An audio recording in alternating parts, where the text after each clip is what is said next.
હાલો મિત્રો જો હે ને હમણાં તમને આપણે હે ને એક ખેડૂતનો વિડીયો મૂકું. ખેડૂત કહેવાય ને, બરાબર. રાકેશ ટેક કે મોરબીમાં હે ને એ જ્યાં ખેડૂતની સાવણી હાલે હે ને, ખેડૂત આંદોલન અહીંયા આવ્યા હતા. ભાષણ જોરદાર છે, બરાબર. અને એક હે ને બીજો મૂક છે, એમાં એ ઘણું બધું કહે છે કે જો મોરબી ગમે ખેડૂત ઉપર લાઠીચાર્જ થયો તો દિલ્હી હરિયાણા બધે હે ને ખેડૂત આંદોલન થાય છે અને પોલીસ સ્ટેશન બંધ થાય છે, બરાબર.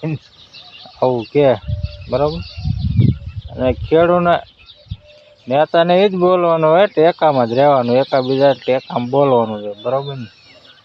નથી બોલતા, મત લઈ લઈને વીએ છે પણ બોલતા નથી. પછી તો દાય નથી દેતા, એને ઉપર નો દા દેતા હોય કે ખબર કે ખબર ન પડતી.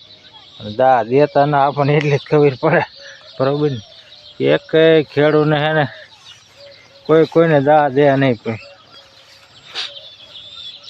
નકર અત્યારે હે ને કેટલા બધા બધે ખેડૂત આંદોલન કરે, જેનજી આંદોલન કરે, લગા ભાઈ જેને બધા આંદોલન કરે, પણ તો આ સરકાર દા દે નહીં.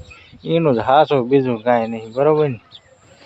કેટલાક દી એનું સાચું હાલે એ ખબર, બરાબર. બહુ જોરદાર.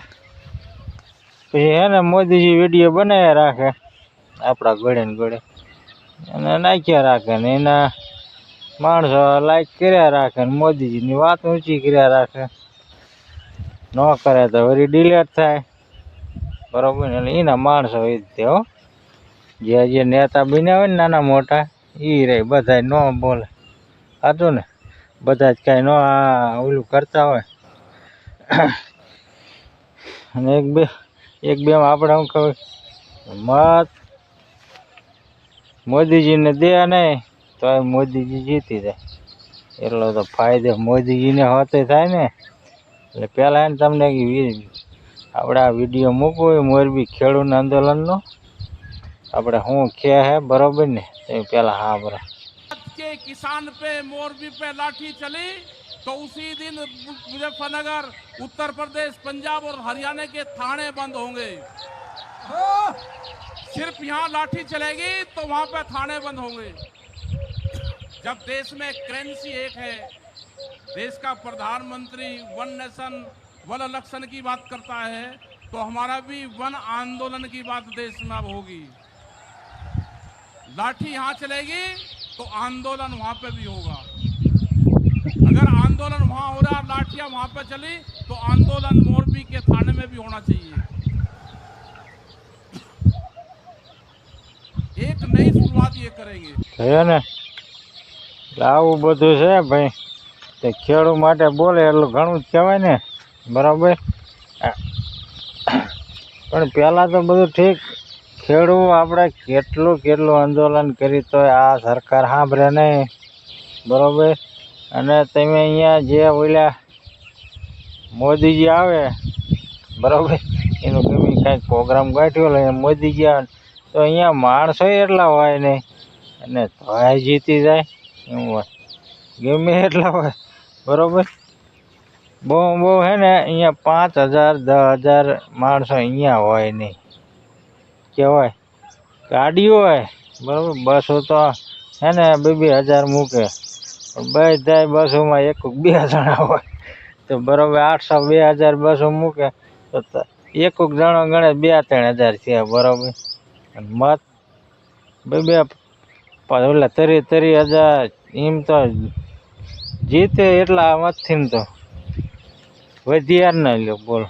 ક્યાંયથી ને મત આવતા એમ વાત છે.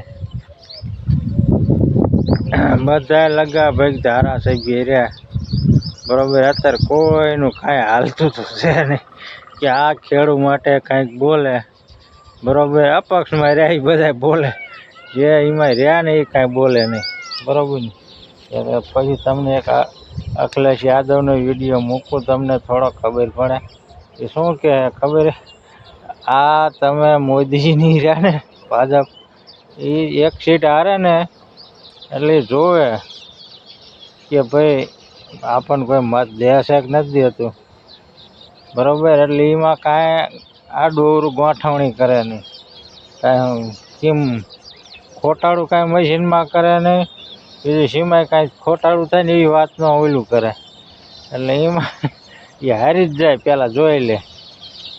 એટલે એકાદી જ ઓલું હોય ને નાનું એવી, બરાબર, એકું એમાં પછી આમ જાજી થાય ને કે 27-28 એક હારે ધારાસભ્ય એક આમ કે જીતાડવાના છે, બરાબર, એવું હોય ને એમાં એ ગોઠવણી કરેલી હોય, એમાં પાછ ન હારે. આવું બધું છે, બરાબર. એમાં ગમે એમ થાય તો એમાં બધા જીતી જાય, અને આમાં એક હોય ને એક હામો હોય ને તો એ ન જીતે. ચાલો, એટલે આમાં શું આ બધા એનો આઈડિયા હોય, બરાબર ને. ચાલ આપણે અખિલેશ યાદવનો તમને વિડીયો મૂકવો એટલે તમને ખબર પડે શું કહે છે. પેલા સાંભળો. ये चुनाव जो हारे हैं, ये चुनाव इसलिए जानबूझ करके हारे, ये जनता को चेक करना चाहते थे कि बिना बेईमानी के हम जीत सकते हैं कि नहीं जीत सकते हैं, इसलिए चुनाव हारे हैं। बांकीपुर का चुनाव इसीलिए हारे हैं, इसीलिए हारे दतिया की जो विधानसभा का उपचुनाव था, इन्होंने कोई वो मॉडल नहीं अपनाया जो यूपी और बंगाल में अपनाया था।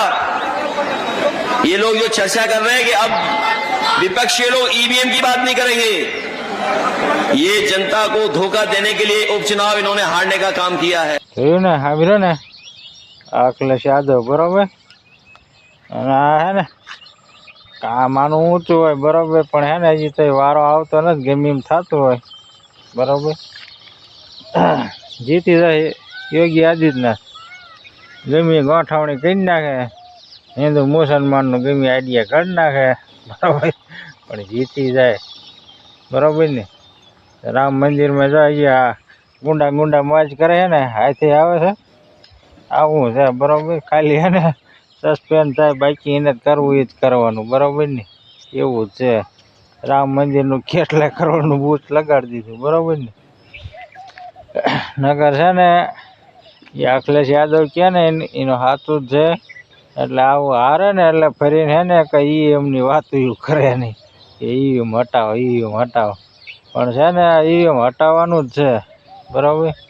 ગમે ત્યાં નાની મોટી સોટણી ગમે એવડી હોય ને, બરાબર, શ્યાં ઈવીએમ નહીં. આપણે સરપંચમાં ન રાખતા ને આવામાં રાખવાનું, એટલે શ્યાં ઈવીએમ હોવું જ ન જોઈએ, બરાબર. મશીનની વાત જ નહીં, મશીન સિવાય જ છે ને મતદાન કરવાનું, બરાબર. જે હાર લાગે એમ આંગો આ સિક્કો માર્યો, બરાબર ને. એટલે એને ખબર તો પડી જાય કોણ જીતે, ભલે બે દી ગણતા થાય, બરાબર. કાંઈ ગણવાની ઉપાધિ નથી. એ ઊંઘ ન આવે નેતા ન આવે, બાકી મત દીધો એને નિરાજથી ને આવે, બરાબર. ઓલું નેતાને ઊંઘ ન આવે, એક દી વધારે ગણવામાં એક દી વધારે વાર લાગે, નેતાને ઊંઘ ન આવે, એવું જ થાય ને. કોણ જીતશે પછી દીવડે જીતી જાય એટલે નિરાજથી ને હોઈ જાય ને, એટલે એ પડાય ભલે જાગે. બાકી હે ને મશીન તો હાવ ડિલીટ જ કરવાના, ક્યાંય નહીં રાખવાના, બરાબર. નગર હે ને આ મોદીજીની ફરીને આવશે અને ખેડૂતને વરી હે ને હેરાન થવાના દીરી છે. ખેડૂતને ક્યાંય ફાયદો થાય છે નહીં મોદીજીને ઓલા, બરાબર. હવે જમીન જ બધી ખોદ જ ગયું, બરાબર. યુદ્ધયોગનું નામ લઈને જમીન હે ને ક્યાંય રહેવા નથી દીધી, હવે બધી ખોદાવા મળી. ધારું હોત નથી રહેવા દેતા, ધારું ખોદાવા મળી હતું ને મિત્રો. તે સારું હાલ, બરાબર. એ એમ હટાવો અને ખેડૂતને બધા ટેકા મેળવો એટલે ખેડૂતને કાંઈક ફાયદો થાય, તે સારું હાલ.